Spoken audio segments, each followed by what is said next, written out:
Namaskaram students. Now let us move on to in the same chapter, sources of business.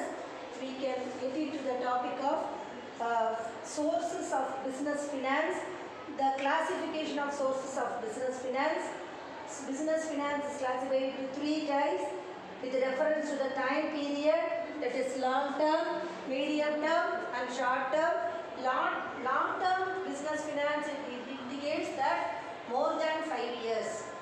Then medium term business finance indicates that above 1 year and below 5 years. Short term business finance is indicate that within a year. So what are they?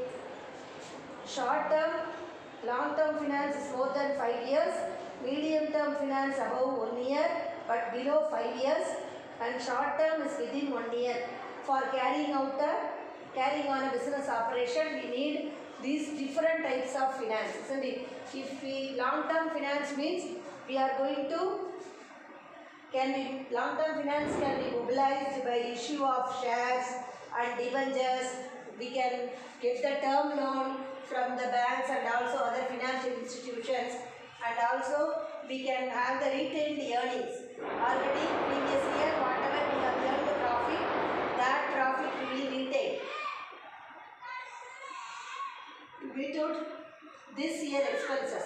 Then medium term loan, medium term business finance, that is the public deposits, and also it can be mobilized. Medium term finance can be mobilized by public deposits and leasing, and also medium term loans from banks and other financial institutions.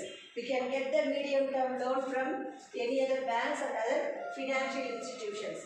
Now short term loan also we can issue, it can be mobilized by public deposit and trade credit, customer advance, hypothecation, cash credit, bank overdraft. So these are all we can mobilize the finance, business finance through these, the various, we can pledge the any other jewel, or we can mortgage any other property. So many options are there to get the finance to run the business operation.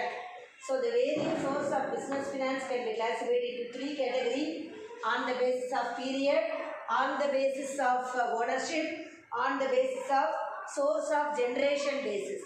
Now let us discuss about various sources of finance on the basis of period within the short term finance.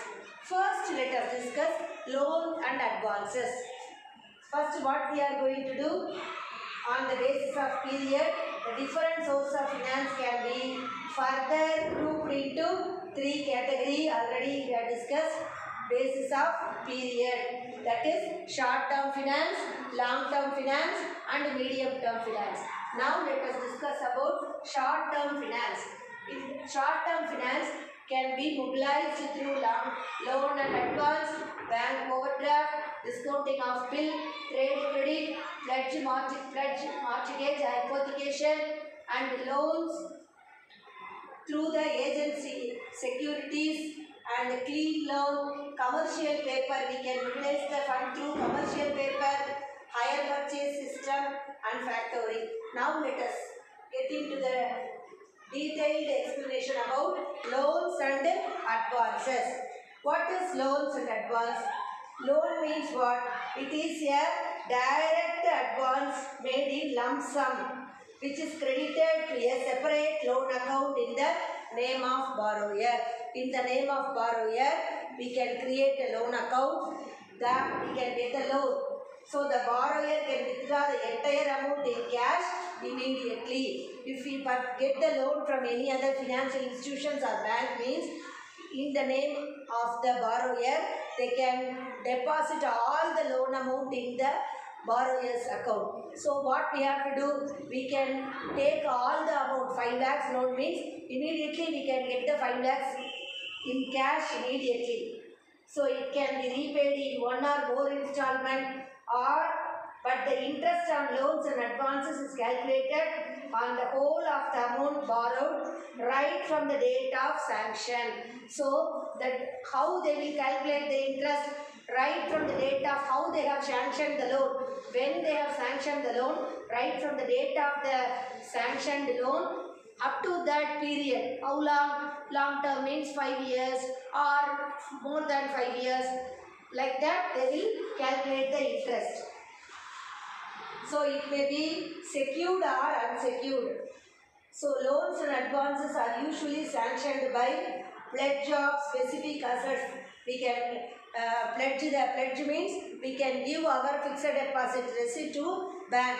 Instead of that, we can get the loan from the bank.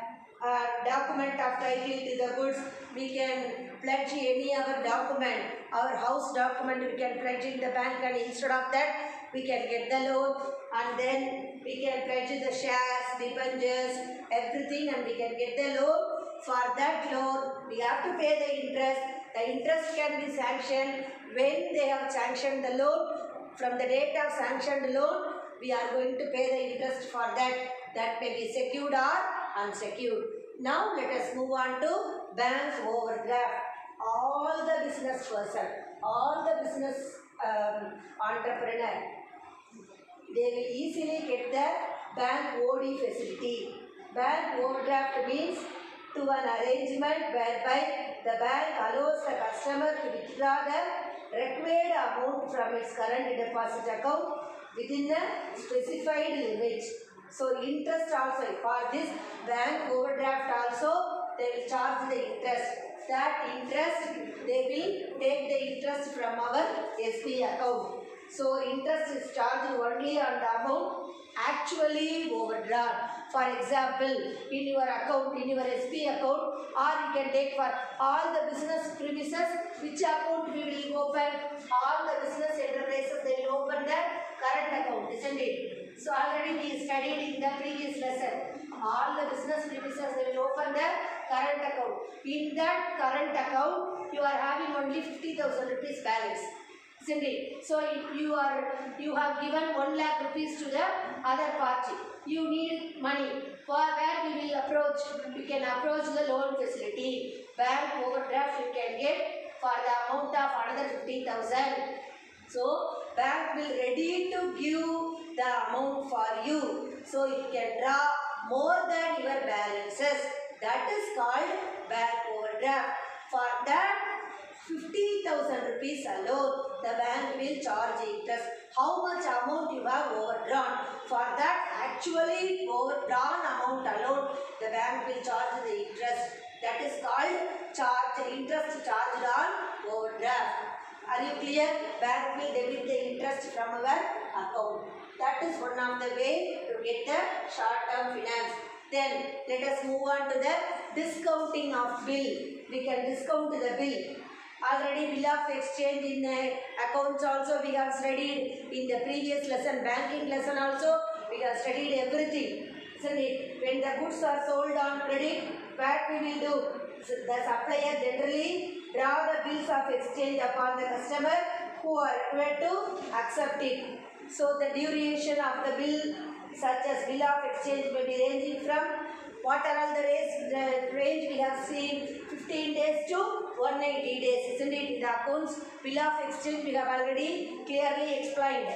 So instead of holding the bill, what we can do till the maturity date, no need to hold the bill. Where we will go? We can go and give the bill to the bank, and for that 2 or 3 months he need working capital, isn't it? So up to that, without working capital, how can we run the business? For that we can, the owner, the creditor can give the bill to the bank and he can get the money. So borrowers generally prefer to get them discounted with the bank, isn't it? So discounting bill of exchange refers to an act of sending a bill to obtain payment for it before the maturity date. We are getting the payment. For that the bank will reduce the bank charges for 1,000 rupees. So for example, you are discounting the bill of rupees 1 lakh. Take for example, you are giving all the bill to the bank, and instead of that bank is going to give money to you. 1 lakh bill you are discounting means bank will give you 99,000 rupees. 1,000 rupees is the charges, because Before the maturity period, you are getting the money to run the business. That is called discounting of bill. Then let us move on to trade credit. Nothing but trade credit means one trader is going to give a credit for another trader. For example, you are purchasing the raw material. Take for example, you are doing the oil business. You are purchasing the coconut, or you are purchasing the mustard oil, or you are purchasing any other for example, you are doing the flour business. Flour means what? Arsi maavu solluvom illaya, that business you are doing. So you need rice.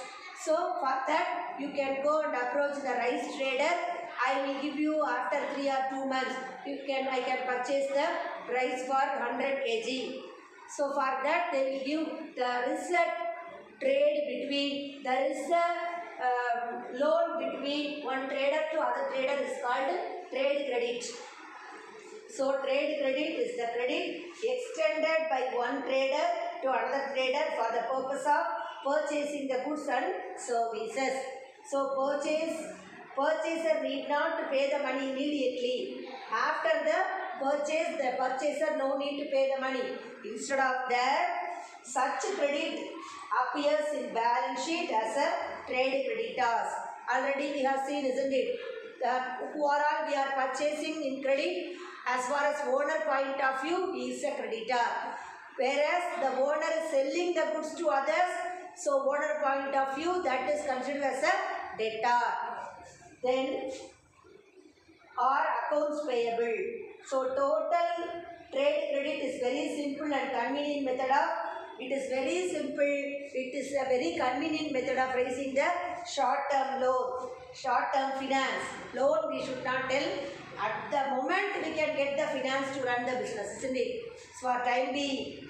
So there is no formality involved in availing this facility. There is no formality by mouth. Just by uttering a word, we are getting the price, or we are getting any raw material through the creditors, through credit. So there is no need to give any security for trade credit. We don't want to give any security for credit credit. Here, whereas in case of loans and advances, we have seen that we have to mortgage, give the collateral security as our any title deeds, or else we can pledge our jewel. For that, here in case of trade credit, there is no collateral securities needed. There is no simple formality. It is very simple formality. There is no stringent procedure. So it is said to be more economical than bank loan. It is very more economical than the bank loan. Now let us move on to pledge, hypothecation. Let us see one by one about this.